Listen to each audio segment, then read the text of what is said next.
We good? Mm-hmm. Tremendous. What's up, everybody? How you doing? It's February 13th, Tuesday, about 10:15. And welcome to the podcast. What's Good Denver is a weekly celebration of culture and discovery and fun stuff to do in Denver for kids, couples, singles, and old-timers. I'm Ryan Estes, today with Tom Bitcoin Maxi Donahue. It's on the way back up, man. It is up. It's over 50,000. I just checked. It was back down to 48. But what do you think? You think this is bull rush again? I think it's getting to be that time, yeah. A lot of big key things have happened. You know, you got the Bitcoin ETF approved by the SEC. You got a Bitcoin halving coming up, which historically leads to massive growth. So not financial advice, but we are Bitcoin maxis over here. No doubt. Just a couple of weeks ago when there was these indications, and I just looked at Tom. I was like, Tom, should I be buying all the Bitcoin I possibly can? Again, he's like, I'm not a financial advisor, but probably. Pretty exciting. It's just a funny thing that everyone in the community says, because you have to put that on like any videos or like anything you say about a product like that. That could be considered financial advice. Otherwise, if somebody goes and buys it and loses all their money, they could pretty much sue you. Totally. If you don't say that. Well, and again, I mean, that's also a positive development because, 10 years ago, the financial institutions wouldn't have cared what you said about Bitcoin. They're like, oh, get that trash out of here. And now they're all on board. Pretty amazing. Oh, and we're also joined by the Joe Burrow of podcasting, Troy Higgins. What's up, Troy? What's up, guys? Joe Burrow. I love it. You know why? Why? Why is that? Because he's the only savior we've got against Patrick Mahomes now. Joe Burrow. True. Joe Burrow's the only guy that can beat him in the postseason. We need him to get healthy. I know. We need him to be healthy. He's the only guy. He's the only reason Mahomes hasn't been to 5 Super Bowls in a row. I know.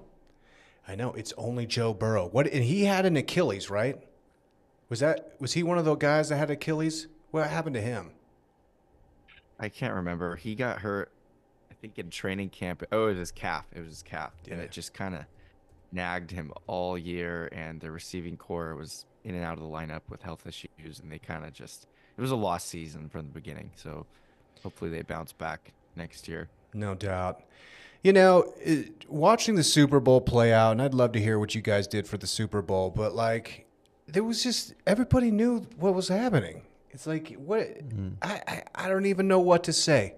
I mean, Kyle Shanahan, I tip my hat to the San Francisco 49ers, and I'm not a big Winers fan, but I kind of fell in love with that team.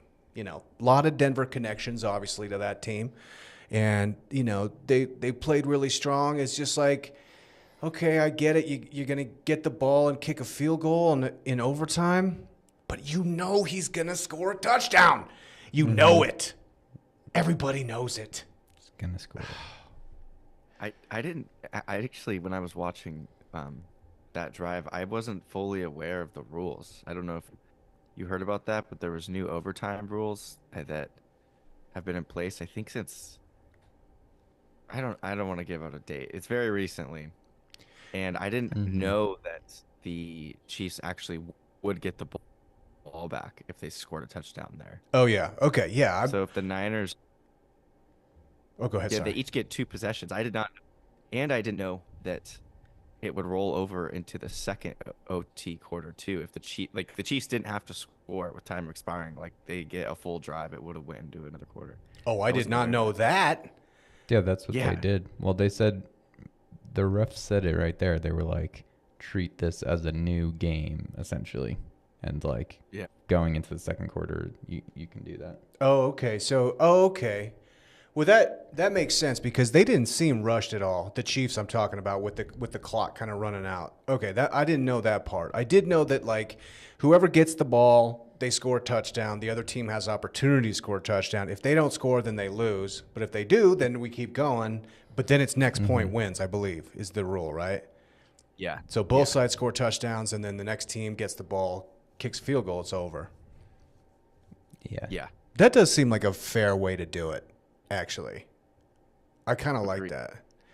That's interesting. I mean, yeah, it would suck for the receiving team because if you both scored a touchdown and then the next team just scored a field goal from 50 yards out. You have no chance. Yeah, that would suck. Then the coin toss becomes like a major factor, and I suppose it always has been.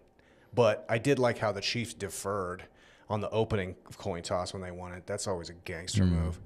I saw somebody else say that like maybe they should do overtime rules is, first OT, you just start kicking field goals. You line up both special teams on both sides of the ball, and you start at 25, and you just start going back 5 yards.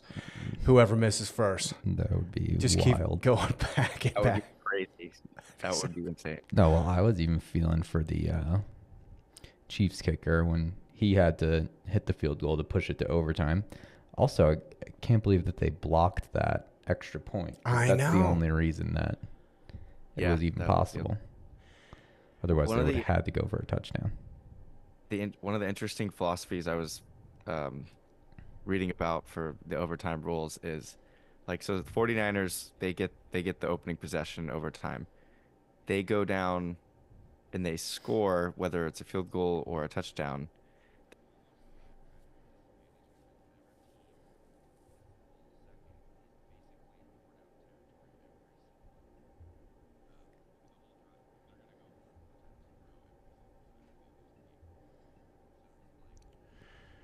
It's very hard to stop a team on defense if they're getting every play is 4 down territory. Like second down, it changes how you call a play because okay, I have 2 more plays after that or 3 more plays after this. So that was an interesting take too.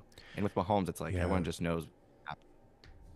So true. And if you have to score a touchdown, the game planning is totally different. You can't sit back and like the nickelback formation. You can't just wait. I don't know. Yeah, it's wild. I mean, the Super Bowl first half was like exceptionally boring, but it was like a very kick-centered game. I mean, 2 record kick field goals. You got a blocked PAT. You've got like how many punts? Like 6 punts, and there was a fumble on one of the punts. I mean, a very special team-oriented game. I don't know. It was a fun game to watch. It was good. I loved it. It was like this whole second half was like it felt like every snap was just so tense. There was like the stakes higher than ever. Second half for sure. The first half was a little slow, but yeah, totally. Especially for betting men who are picking really dumb things to bet on. Well, I just had like $9 free in my account, so I just made like a bunch of $2 free bets. Nice, but none of them hit. So dang, you got that $9. Slow first half. Yeah.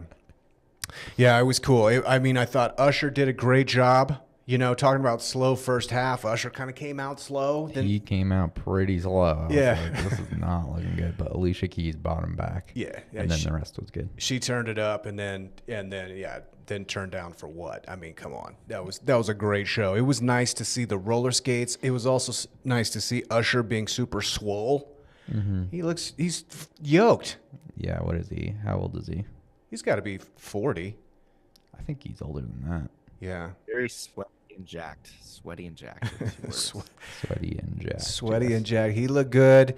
Travis Kelce, I don't care if he did win the Super Bowl. Terrible look all night long from, yelling and screaming, bumping the coach. Almost knocked Andy Reid over. Yeah, why did he bump him? How could you do that to Uncle Andy?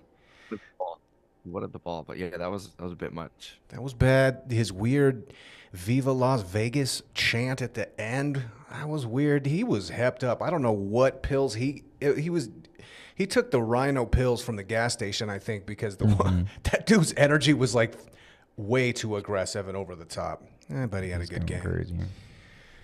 What are you gonna do? Well, he was getting a little hyped up about being like alpha male of the world with the world's richest, probably most desired woman. Yeah. And winning the most desired competition. He was definitely feeling himself. He was definitely amped up. Did say that he's returning next year to go for the 3-peat along with Andy Reid. So we got at least 1 more year of enduring this again. Yeah.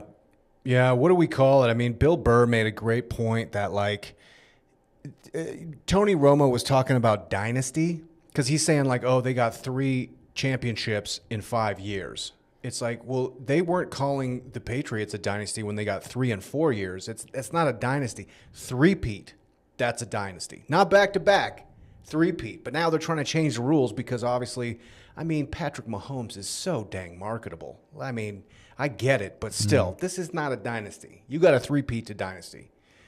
And if they do, oh, did we lose Zoom? You're still live. We're good? You're good. But Okay, cool. yeah, your Zoom fell out. That's okay, though. We lost Zoom for a second. Sorry about that, Troy.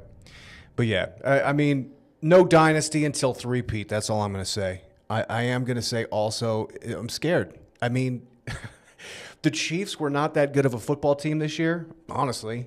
Definitely not. It's probably the worst football team that Patrick Mahomes has fielded, and, like, no one can stop him. No one can. He's just running the option on it in the Super Bowl, and they can't do anything. It's just, dang, man. Yeah. What are we going to do? And just to add insult to injury, like, why has it got to be John Elway handing the Lombardi trophy? Dude. I think that he was selected to do that like much prior to even knowing the Chiefs were going to be in the Super Bowl. But it is funny how that panned out. Oh, man. I could see the conflicted look on the man's face. It's just like, you know, and it kind of makes sense because Patrick Mahomes is very much a John Elway kind of football player. You know, very mobile, big and strong guy, you know, great accuracy, cannon, you know, but dang, man. Oh, that's just when I turned off the TV. It was like, oh, well, that's a wrap. Yeah, this Chiefs team's gonna be going for For a long time. I know. Well, They're God not bless the done yet. NFL. That's all I got to say. It was a heck of a season. A lot of fun. I went back and listened to our hot takes with our NFL correspondent, Ozzo Estes, and boy, we made some really off predictions, all of us. So. Mine was awful. Mine was embarrassing. Man, I don't remember. Did anyone get anything good in there? No. It was extremely bad. We were all way off. I mean, I think Ozzo had Joe Burrow doing big things. He flaked out. We talked a lot about Aaron Rodgers. He had 4 minutes in the game, and of course the Justin Fields take. Boy, do you think he's got a job next year? There's a reason I'm not a professional sportsman. It's just that way. Yeah, they're gonna trade him. I see. No, but I appreciate that. You got to throw some Hail Marys preseason because you never know, man. You can't if you show up with your preseason analysis and you're like, I feel like the Kansas City Chiefs are going to have a deep run into the postseason. It's like, shut up, man. Why you got to say that? Yeah. Do you guys know who Pete Schrager is? He's like the Fox Sports analyst guy. He's picked the correct Super Bowl winner the last 6 years. He's picked the correct Super Bowl winner. Wow. And a couple of times he picked the two teams that were going to be playing the Super Bowl, and he picks before the season starts. Crazy. Dang. Yeah, he's like crazy. His streak is alive. So see how long that goes. The NFL whisperer. You gotta Yeah, bat it with does them. have inside connection, so people are there's a conspiracy with the script and that whole thing. The script. I love that. Dude, actually, Biden had a pretty funny tweet for those script people. NFL script. Posted like the laser eyes. Yeah, Dark Brandon. He's like, what is this, like all according to plan or something? Yeah. It's funny. Nice. Well, all right. Go Nuggets, man. Whatever. We'll see you for training camp, NFL. All right. To follow the show, go to kitcaster.com/Denver and subscribe to YouTube, Apple Podcasts, or Spotify. Our music is brought by Troy Higgins. Tom, let's dive into some Denver events, buddy. What do you got on point for Valentine's Day week? So we've got Valentine's Day tomorrow, Yes. this weekend, I suppose. Does that count as Valentine's Day weekend, or was this previous weekend? I don't know. I think you count last weekend. I don't know. You get both because it's on Wednesday, so Yeah. it's both Valentine's Day Yeah. weekends. Totally. I celebrated last weekend. Also got a little dinner planned on Wednesday. Sushi Den. We Nice. got a nice gift card for there, so gonna use it up. I've never been there, by the way. I'm excited for it, so gonna get some good sushi.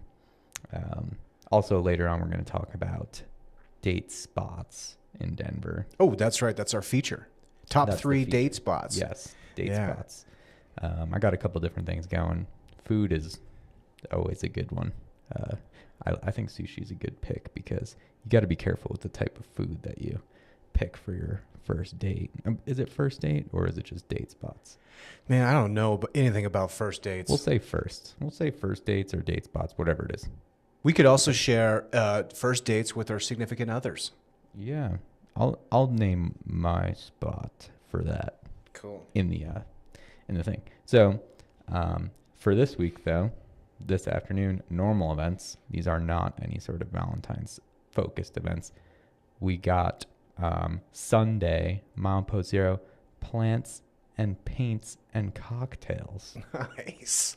So you can go over to Milepost Zero, and they're going to be painting your terracotta pots. You get terracotta pot, choice of succulent. Hold on. Choice of succulent, paint supplies, and a complimentary cocktail is all included with your admission. That's going to be $30. Sounds do like that. a blast. Yes. Hold on. I'm trying to get people the You thing paint here. the pot. You're seeing him behind the scenes. You paint the pot. Yeah. You do paint the pot. Yes. It's a crafty, drinky type thing. Sounds like a good time to me. I'm saying. I mean, who doesn't like a well terracotted succulent? Here we go. Now everyone can see. Look at that. You got a pot to paint, and you get to choose your succulent and your free drink. So check it out. That's So going to be paint- Sunday. What's up, Troy? Paint provided. Paint is You have to provided. bring- is- Yes, Oh, it is. Okay. absolutely. So you get all your paint supplies, you get your pot, you get your succulent, and your cocktail. Nice. So that's going to be Sunday at noon. I thought that was a cool one. Next one. Does anyone want to wager a guess without looking at the sheet if you already saw it? We have yoga plus what? Yeah, what is it? What is it going to be? I'm gonna say something. What was that, Troy? It's something what? Puppies. Yeah. Puppies? Nope, not this time. Terracotta painting plus yoga? No. It's going to be yoga plus productivity. Oh, finally. Finally. Work on your laptop. While You you're got to doing- check email and downward facing dog. Yes, absolutely. Hold on. This thing is giving me trouble. There we go. Yoga plus productivity.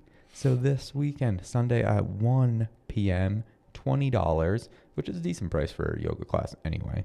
$20. Yeah, that's a good It's price. not so bad. It's a 45-minute yoga session. But first, get 45 minutes of deep work.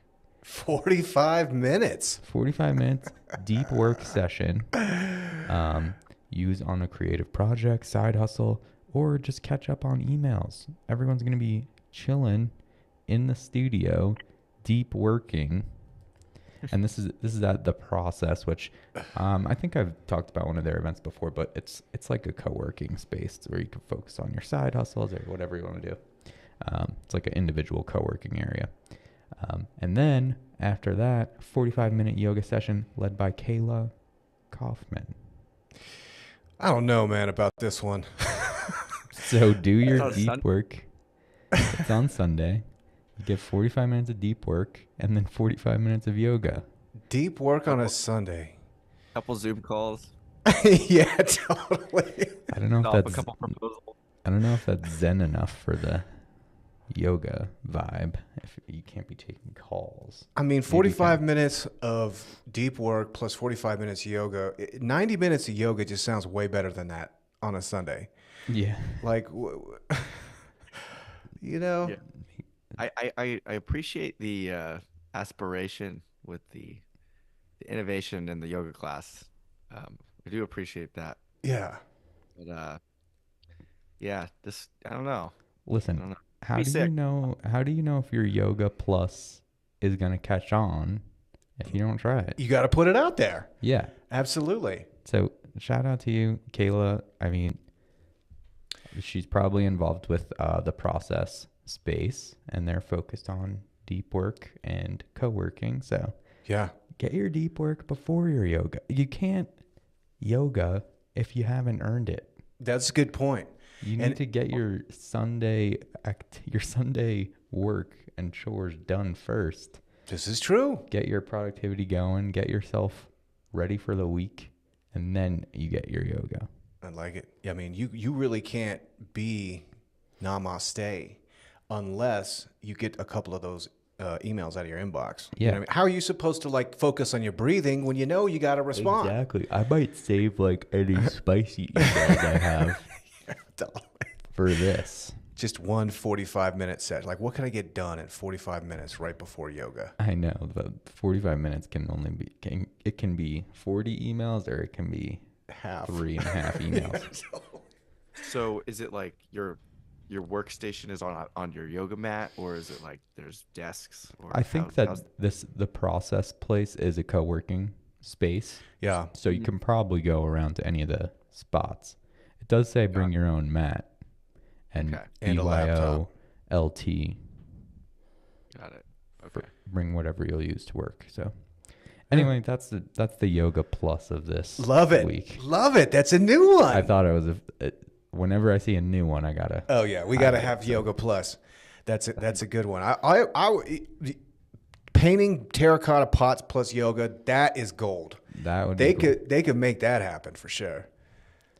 Yeah, you can combine it with Twister, where you can only paint red if you have a hand on red, or you can only paint blue if you got That would be foot on sweet. blue. Yeah. One-handed. After. Yeah. Okay. All right. So last thing I got here, a beer pairing dinner. This is cool. I mean, I like drink pairings and stuff. Yeah. It's usually cocktails, but I'm interested in this one. It's being run by Thistle and Mint, but it's being run at the Fiction Beer Co. I assume that you're going to be having all beers by the Fiction Beer Company. And this Thistle and Mint, like the photo they have here, I mean, everyone can see it on the thing. It looks like it's going to be some gourmet food. I That don't know. looks good. It's looking like some good stuff. You know, whenever the portions look too small, but the food looks really good, that makes me feel like it's going to be gourmet. That's going to be Sunday at 5 p.m. This is get behind. Yeah, exactly. I mean, it really does look like good food just from this one photo that I'm seeing. But Sunday, wait, why does this say Sunday, September 24th? Hold on. I think they haven't updated their event description here. So, Dude, they got a rabbit dish. really, Yeah. What kind of beer would be good with rabbit? disregard this date right here. That was probably their previous one. It's going to be Sunday, February 18th at 5 p.m. So this Sunday, 5 p.m., 4 Colorado grown courses. Oh, so Colorado grown ingredients paired with 4 Colorado craft beers. $85. Dude, this looks duck confit donut with cherry mustard. Yeah, look at Yeah, this. this looks. Sounds good. Never even had rabbit, but this looks good. I know. Stuffed with ginger and lemongrass. What is pemmican? Pemmican. Pemmican? Pemmican. It's the first course on the menu here. I think that's a Very top. aquatic bird. Really? Winter squash, green chili, mayo. Yeah, I mean, this is looking pretty interesting. And you got interesting foods here as well. The duck confit donut with cherry mustard. Man, that sounds fire. Nico mushrooms fondue with sourdough. Madam psychosis. I can't even read. This is looking so great. It's got the rabbit dish. Malted blonde, cherries and sage ice cream. I mean, this looks fancy. Dude, it looks dude, okay, pemmican is it's kind of like a beef jerky. It's dried meat, traditionally bison, pounded into coarse powder and mixed with an equal amount of melted fat and occasionally Saskatoon berries, cranberries, or even cherries, currants, chokeberries. So it's like meat, fat, and berries. That's what's up. Wow. And each one's going to be paired with a nice craft brew. I mean, you've got 4 courses, 4 beers. You're going to be feeling nice after that. So Dude. yeah, check this. This doesn't even look like a bad price either for something like this. An $85, Yeah. fully curated menu. I don't know. Check this one out. It looks good. Sunday at 5 p.m. Dude, looks like they still got ample tickets available. I might hit this one. I know, man. I like never really get excited about menus these days, but like the pemmican, winter squash, green chili mayo, and spiced chips. Who is this chef? Yeah, who's doing this? Dude. I don't know what thistle and mint is, but that's who's running it. It's Chef Jared. Chef Jared. Bro, what's your last name? So shout out. Yeah, that's what's going on. That one does actually sound like it could be hit up this weekend. Big time. Just for an interesting meal. Jared Kendall, he's the owner. Jared Kendall. Dang. Nice. Oh, he's the owner of Thistle Mint. Dude, shout to him. I'm gonna go check this out. I'm like really interested in pemmican because that makes sense. That's like when you're watching the Old West movie and they reach into their saddlebags and they have that little wafer. That's what that is. Berries, bison, and fat. Absolutely. It sounds like the best beef jerky of all time. Sounds fire. Fire. With an ice cold pint to wash it down. No doubt. Green chili mayo? Okay. All right. I like that one. Good events, Tom. All right, I'll rip through mine really quick. I've got a Valentine's Day event for today at 5 p.m. at the Colorado Sake Company. It is sake and bonbon pairing. Because I saw there was a beer and cheese pairing, which sounded great to me, but also felt very gastro. You know what I'm saying? And like on Valentine's Day, you're trying to make a good impression. You're trying to make sparks fly. Yeah. Hopefully, some a little later, you have a good time with your partner. Yeah. You don't want too much gastro. Yeah. Happening. That's why the food choice on a first date is very important. You got to make sure we're not getting like, you don't want to go Mexican. Right. You don't want to do anything Chinese, probably not. Don't go melting pot. Don't get the fondue and all the dairy and the melted chocolate and all that. Ribs. No ribs. No ribs. No ribs. No pizza. No spaghetti. I mean, you kind of really got to walk a tightrope if we're talking about like a first date. Yeah. Go like classic American. Sushi can be safe. Sushi's safe. Sake and chocolate seems safe because that's also making the assumption. Let's say that this is a first date or you have intentions for later on that evening after dinner that you go into a sake and like chocolate tasting. You've already eaten. You've pre-gamed. You're like, dude, I'm good. This is just going to be for after dinner. Each person could individually choose their main course, and then this is like a dessert. Yeah. A little sake. Perfect. Chocolate bonbons. Yeah. And I haven't been to Colorado Sake Company, but I'm a big fan. I like sake. Yeah, sake is good. I like it cold. I like it hot. It's also like kind of dangerous. I don't know alcohol percentage, but like every time I have some sake, you kind of have like a ooh moment. Like, okay. That's coming on a little strong. Yeah, definitely. And that's fun. Okay, so that's tonight, lovers. 5 p.m., $28, Colorado Sake Company.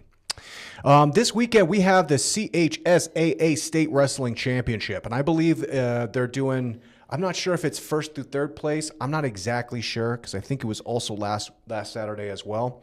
But in my opinion, high school wrestling state championship is probably one of my top 3 sporting events. I absolutely love it. I mean, even for people that don't know anything about wrestling, it's so cool. There's like 12 mats. You're at the ball arena. There's so much happening. Wrestling matches are really fast. Even I think probably it's 3 2-minute periods, something like that. And it's just like the best ticket in town. It's amazing. You see just a massive range of emotion from these kids going hard. You'll see awesome takedowns. You'll see like amazing defense of kids. It's a really cool event. So if people are looking for something to do on Saturday, I think it's like $10. Parking's free. Go down there and watch these kids in the state wrestling championship. And it's cool too because, the wrestling powerhouses are from towns outside of Denver, smaller wrestling communities, and they'll bring 100 people, so they're going nuts. You'll see have little sections of the stadium going crazy. So I'm definitely going to check that out this weekend. I've also got Jeff Jenkins on tap at Dazzle on Saturday night, and I love Jeff. He's an amazing player. What's really fun, I think, about being a fan of jazz is that you kind of gravitate to live jazz as part of the experience of being a fan. And what's cool about like jazz musicians is oftentimes they like the same artists you do, but they're like giving you like little hints. They're signaling to you like who their people are, and quoting little songs and putting things in there. And I think Jeff Jenkins is one of the absolute masters of that. You know, I'm a big Bill Evans fan. I listen to him all the time. I love Monk. And Jeff does too. And so he'll put like chord stylings like Bill Evans, and he'll do like cool little runs and twinkles, for lack of a better word, like Monk. You know, they're kind of accidentals, but very Monk-esque. So he'll put those in like his lines and his runs, just to like nod to the audience who are fans of that, which I just think is great. Plus, he's a killer bop player. The dude can just move. He's amazing. Sometimes he plays organ. Sometimes he plays Fender Rhodes. Jeff Jenkins is the man. That's 10 p.m. at Dazzle, the El Chapultepec Lounge at Dazzle, 10 p.m. on Saturday. And that's what I got. Let's jump to our feature. Okay, now we're gonna do top 3 date spots in Denver, but I want to start with Troy. Troy, let's talk about outdoor first dates, if you've got some recommendations, and also let us know what was the first date between you and your lady. Yeah, absolutely. Outdoor first dates. In San Diego, the beach is always a great option, especially if it's a nice sunny day. Go hang out at the beach, maybe bring a little picnic basket, some packed sandwiches. You know, actually, is outdoor activity good for a first date? It seems like it. Yeah. Yeah, definitely. I think it is, especially depending on the person. Yeah. If you're an outdoorsy person, if you like hike, always good. Me personally, I'm more of kind of a dinner, appetizers, drinks, first date type guy. Like I liked Tom. That's perfect. I think if you can get a nice little sushi spot, quiet, intimate, get some gyoza, edamame, just a couple sushi rolls. That's for me. Outdoors, I think hike's got to be up there. I can't think of too many others, unless there's some sort of maybe activity that you both mutually enjoy, whether it's I guess I would say surfing would be a date over here. Nice. Yeah, that's sure that's a thing. Um, yeah, fishing, volleyball, I don't know, any of it, all of it. I like the hike. How strenuous are you going? Do you want to test the cardio of your potential mate a little bit? Be like, I don't know. We got to make sure. Yeah. Yeah, why not? Yeah, Let's absolutely. Sure. A 10-mile hike. 10-mile hike. Oh, 10 See if they can miles, keep get up. it in. Yeah. That's enough time to know if you're going to like the person or not either. Yeah, exactly. If Yeah. they can't, you're gonna get left in the dust, and then that they're not right for you. plus walking really does stimulate conversation, I think. Mm-hmm. You know, like it's like you can have like a depth of conversation that's you can be a little more comfortable, I suppose, with the depth of conversation because you're not staring at each other. I mean, dinner on a first date seems really intimidating because you're like, the eye contact is there. Yeah. There's, innuendo really and locked stuff. in. Whereas like if you're walking, you're like, oh, those are nettles. You should watch out for those. You don't want them to sting your shins. She's like, oh, thanks. That's so considerate of you that you knew that nettles were over there. Like, that's just how I am. That's the kind of guy I am. What kind of gal are you? She's like, well, that's a pine cone. I'm like, that is a pine cone. Good. We're made for each other. Good job. I think the hike's a super solid option for outdoor activity, especially if it's like in a beautiful location and you can kind of drive out and maybe see some great landscape and beautiful hillside to travel to that location somewhere remote, maybe not too remote, because then they might get a little weirded out if it's the first date and you're driving them to some secluded remote location. Maybe you want to keep it semi keep it local. yeah, local. And then for first date with Belen, my girlfriend. Actually, you know what? Our first date was ramen. Our first like real date. It was ramen, and we did some nigori sake, and it went great. It was awesome. Couldn't Nice. a better Bold first. move. It's not easy eating ramen and not being sloppy about it. You know what I mean? Yeah, yeah. I actually didn't even suggest it. She was the one who suggested it. So, um, yeah, she kind of took me out on a first date, but Nice. Yeah. up really well. Here we are, 7 years later, or actually, 7-year anniversaries on Saturday. No, wait, Sunday. Sorry, Sunday. Congrats, man. Dang, that is a long time. See, the ramen builds foundations. That's right. I have ramen on my list, and I may be biased just because my ramen spot is my favorite restaurant. Tom's a bit of a ramen connoisseur, some might say. I love ramen, and I love my spot, and I think my spot's a nice date spot too. So I put it on here, my food option. But yeah, Troy, did you have anything else to run by? No, I think yeah. I think as far as outdoor, I think hike has got to be up there, and definitely one piece of advice I do have for first date: try to not pick somewhere crowded. That's going to be overly crowded because it's just going to dampen the experience. You know, the staff's going to be busy. They're going to hate you. Try to avoid weekend nights if you can get like a cool spot on a Thursday night or maybe a Tuesday night. Try to push it a little later, 7, 8 o'clock, so it's nice, intimate, not busy, not hectic, not a lot of people around, so you can really have like intimate one-on-one experience with your date. I think those are all great things to check off. Great recos. I agree. Hell yeah. I'll jump in here. I'll start with food while we're on ramen. So I got a couple different categories of different types of first dates that you could do, or just any dates, whatever. If we're talking first dates, fine. I got food, got drinks, and I got activities as 3 different types of dates. Food first, I started with Tatsu Izakaya. I love ramen. That's a great place to go. You can be sure that what you're eating is going to be safe for the gastro situation. Yeah. You can also test out the spice tolerance of your partner for the evening. You can have them try some spicy tonkatsu ramen and see if they know the right techniques to eat it without losing it.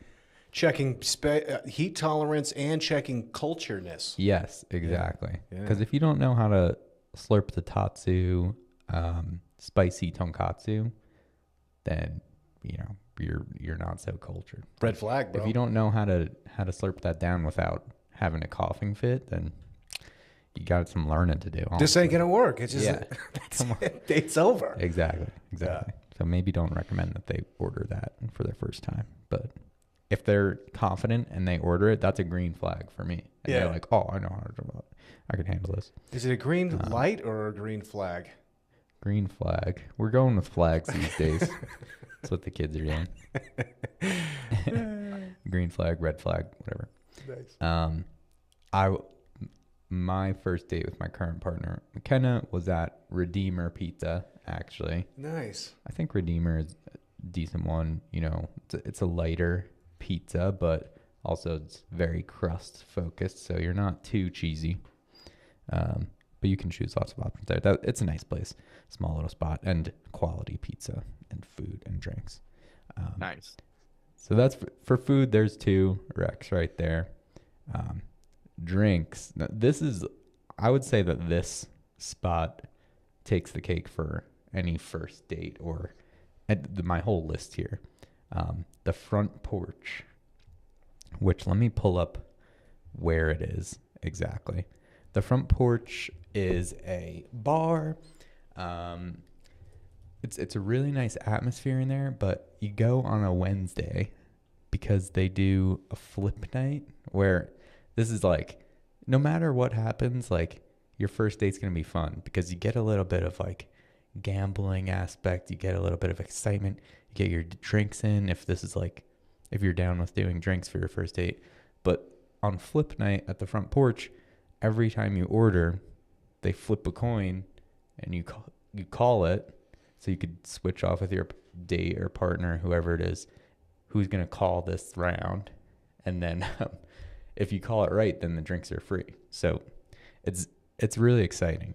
And no matter what, as long as you hit one, you're good. You're good for the night. If you go on a hot streak, you guys are going to be having so much fun. Like, I'm pretty sure the first time McKenna and I went there, we called every single one right for like 8 rounds. So we didn't pay for anything at all. 50-50 chance you're getting hammered. Yeah. 50-50 chance you're getting free drinks. 50-50 chance you're leaving sad and having just paid normal price for drinks. So really, to me, it's a 50% off date, because you're going to be paying full price for drinks anyway, like wherever you go. This adds a little bit of excitement. It adds a little bit of, it's great atmosphere in there. And also, everyone who's going there on a Wednesday night knows what they're in for. Like, that's the thing. There's an air of excitement. Yeah. It's like, you know what's going on. You don't even have to ask the bartender to flip it. They're just like, all right, like, call it. And then they're flipping it every time you order. You could say that you want 100 tequila shots, and you're flipping. You're flipping for it. Yeah. Wow. So you could say, I want 100 tequila shots for the whole bar, and you're gonna flip for it. And if you call it right, it's free. Wow. Is that an option? That's an option that they have? You can order whatever you want. Oh, I see. Okay. Yeah. I was just saying, like, if you said I want 100 tequila shots, they're still gonna flip for it. So yeah, there's no limit. It's no limit flip night. That sounds so fun. But yeah, typically we'll do like, if you go there with a date, you switch off on who's picking the outcome for that round, and whoever messes it up's gotta pay for the round if you don't call it. So call right if you're going to flip night. Maybe slip the guy a double heads coin and a little tip, but make sure you tip those people, because if you're on a hot streak and you're not paying for any drinks, you still got to give them a little bit of a tip. That's a good point. If you're getting the drinks for free, you're definitely tipping still. Yeah, you still have to tip. You still got to tip. Yeah. But if you hit one, maybe you're gonna tip, and they understand too. It's like you're gonna tip next time you miss. Yeah. So if you only got a card or whatever, I don't know. Anyway, that's a really fun first date, and it's always exciting, and just gives you a little bit of that gambling thrill. Yeah. Where you're getting your drinks, and there's a chance for you to save. Really, you're saving 50% of your money by doing that. So I think that's only on Wednesdays at the front porch. Let me pull up the location really quick, and then in the meantime, it's on 15th Street, so 1215 15th Street. It's right over by it's close to Larimer Square. It's right over there. Cool. Yeah. It's like Lodo. Yeah. Larimer Square area. Yeah. I don't know. Yeah. Definitely lower downtown for sure. Yeah. So that's fun. That's kind of a mixture of my next category and drinks. Activities is the next category. Now, I'm always one for a little bit of friendly competition on a first date. Not like I can't take any girls to like ping pong, because you destroy them. Yeah, out of principle. Tom's a little competitive. That's why I was laughing. That's not fun. You can't bring a date to something that you're going to absolutely destroy them in. Like if you're a bowling shark and you're hitting, 10 strikes a game, don't bring a date bowling. Bring them somewhere where there's definitely a chance for them to beat you in something, and also bring them somewhere where if you're letting them beat you, it's not obvious. So 1UP is a safe option, which is basically an arcade bar. There's a couple locations in Denver. It's easy for you to miss a couple skee ball shots. Yeah. And allow the date to win. Totally. Ball. You're saying you're intentionally losing? You're sandbagging the skee ball date? Yeah. If you're gonna sandbag, make it at a spot like 1UP, which is an arcade and has lots of different activities. So you can be like, oh, I'm actually really bad at Resident Evil Yeah. Arcade games. Oh, you beat me. Like, good job. Or maybe you're really bad at the small little basketball foul shooter. Yeah. But honestly, you know, I'm probably taking the cup in any of those. Well, Up. and if you got if you got a partner who's just like really good at Mrs. Pac-Man, Yeah, exactly. dude, then you're like, oh, it's match made in heaven. Like, look at him dipping on those ghosts. Yeah, exactly. Yeah. So like, super ball management in Mrs. Pac-Man. You know, they know when they're going to get the most amount of ghosts. That's a good sign. Kind of hanging out on the side of the screen so they can bust through. Mm-hmm. Yeah. And then I brought a little debate for us to discuss, but a concert first date. Now, there's a lot of reasons why you maybe shouldn't do a concert first date. First, most obvious reason is that the person might not like the same genre of music as you, or they might not like the specific artist, or worst case scenario, which this might be a good reason on the other hand, is they can't handle the atmosphere. The atmosphere, Yeah. or anything like that, which would be a red flag if you really like that kind of thing. That's But true. I brought that for debate. To hear what you guys think. I think first date concerts as a first date is a great first date. As long as there's communication prior, you know, to you're into the same genre of music. Mm-hmm. You both like live events. That's got to be top 3. I think. Yeah. That's a So green flag. that was one that It's I a wanted green to put flag down. for sure. It's one that I wanted to put down for activities. Something that I like to do, but you know, not every first date can handle like a big house show or lasers and bass in your face. Like, it's not for everyone. But that's intense. as long as you know that the person can handle whatever kind of thing you're going for, like maybe you need to tone it down a little bit. Maybe you got to go, you know, something more chill. You know what I like about a concert as a first date too, and there should probably put some parameters around it, because anything from 1 to 3 hours I feel like is probably good. Anything bigger than that is a big pill to swallow. If you're talking about a music festival and there's like 3 stages, I mean, maybe it could happen. But what I like about it, if we're talking about a 1 to 3 hour show, is that you get a chance to kind of bro down, really, because at a concert you're kind of like partners in crime. Mm-hmm. You got to keep an eye on each other. You know what I mean? It's like it's not overtly romantic, which is also, I think, good for if we're talking about a first date. You know, you don't have to, there's not a lot of uncomfortable eye contact, but you know, if you grab them by the hand and pull them through the crowd a little bit, that's exciting. Yeah. Definitely. You know, but it depends. I mean, you know, yeah, like a hip hop show, that might be a little bit intense. Mm-hmm. You know, it's a good way for you to tell if the person that you're dating is going to be able to handle the things that you like to do. So. If they follow instructions, you know, if you're at a hip hop show, it's like, are they throwing their hands in the air like they just don't care? I mean, do you care? Like, dude, you're not paying attention to what the MC said there? Like, this is the time when we throw our hands in the air. Yeah, exactly. If they can't follow those types of simple instructions. Concert is definitely sort through a lot of the similarities and differences that you're going to have with that person. You're going to find out a lot about that person. Yeah. Mm-hmm. By going to a concert. Nice. Totally. And really, I think Red Rocks is the gold standard for that. You know, I mean, dates with first dates or dates with your longtime partner or dates with your buddies or whatever. Like, it's just chill to go to a Red Rock show with somebody, you know, especially if it's if it's not like your favorite band where you're kind of, you can be non-committal. You can be like, all right, let's bounce a little bit early. Yeah. So you have like this cool afternoon energy and you watch the city kind of change into twilight. It's wonderful. Yeah. A nice, you know, early evening Red Rock, you know, you got the sunset and all that It's stuff. the best, isn't it? If it's even a remotely good band that you and your date could tolerate, it's worth.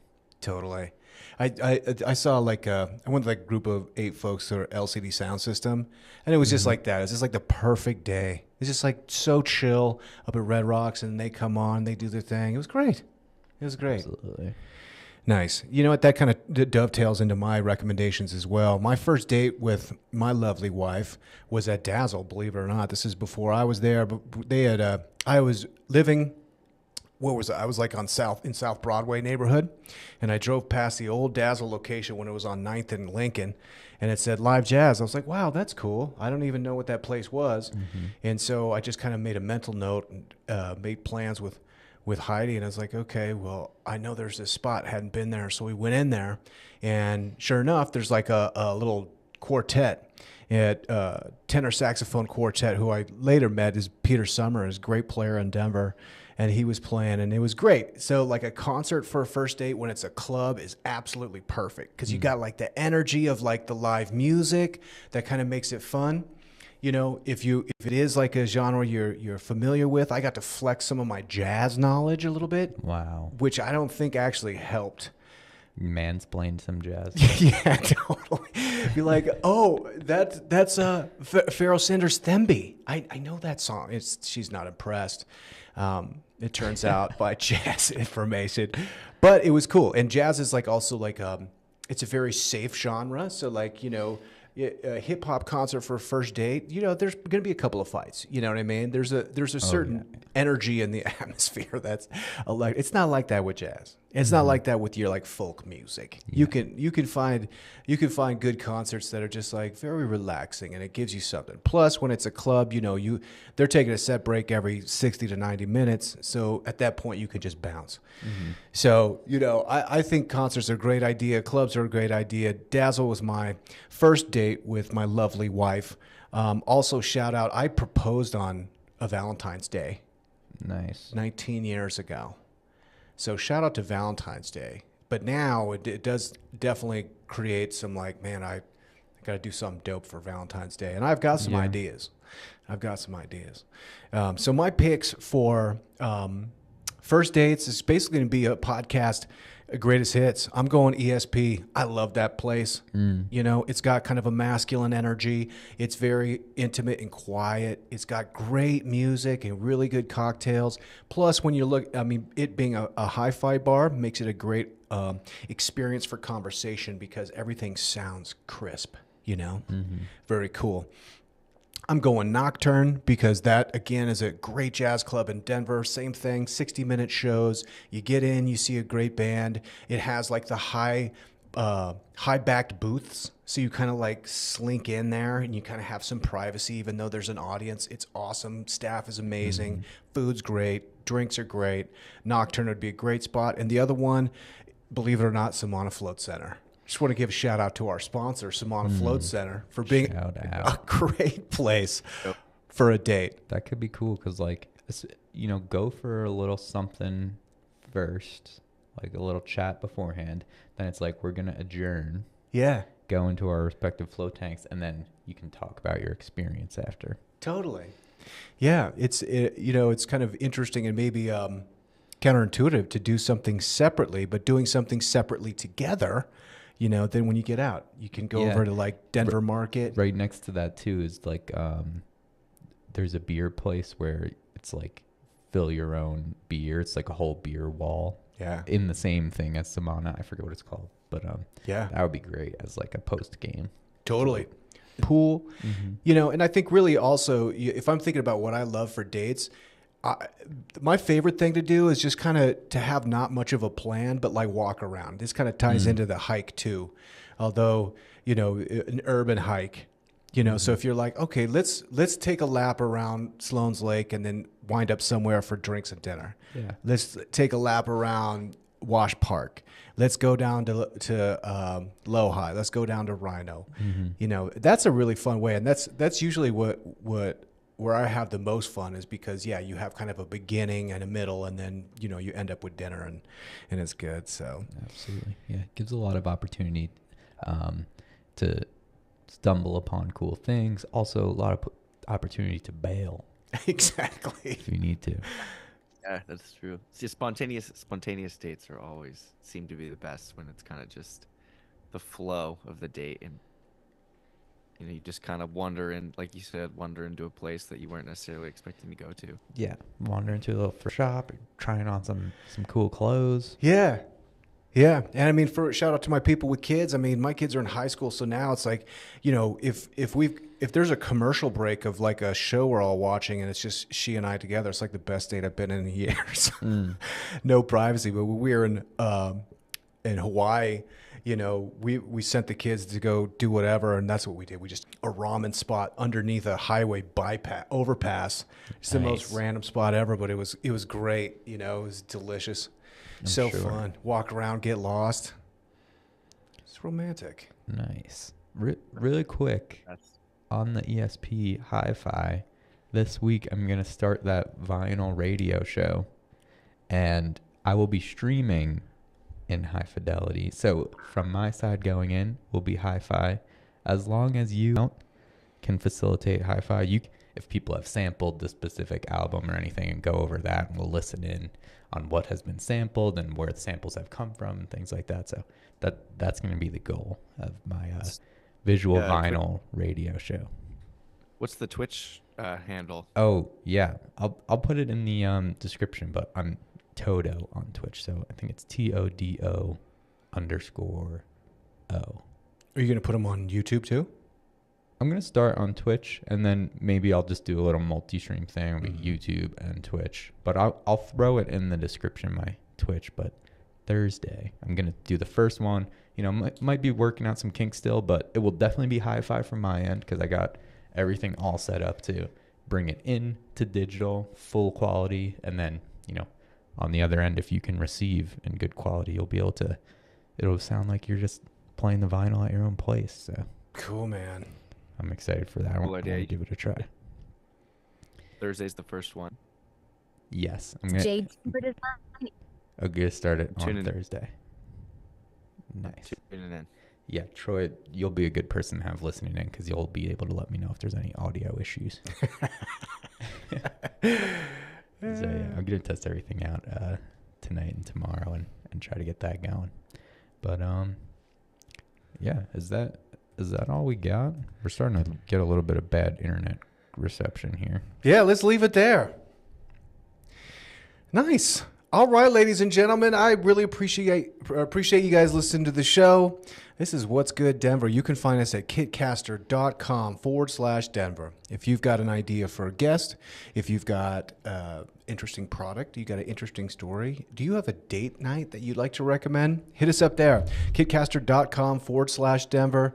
You can find the links to the podcast on Apple, on Spotify, on YouTube. We're streaming on YouTube 10:15 on Tuesday mornings, and that's a wrap. I hope you guys all have a wonderful Valentine's Day, and thanks, Troy. Thanks, Tom. Of course. Yeah, thank you guys. Bye, everybody. Thanks, everyone. See ya.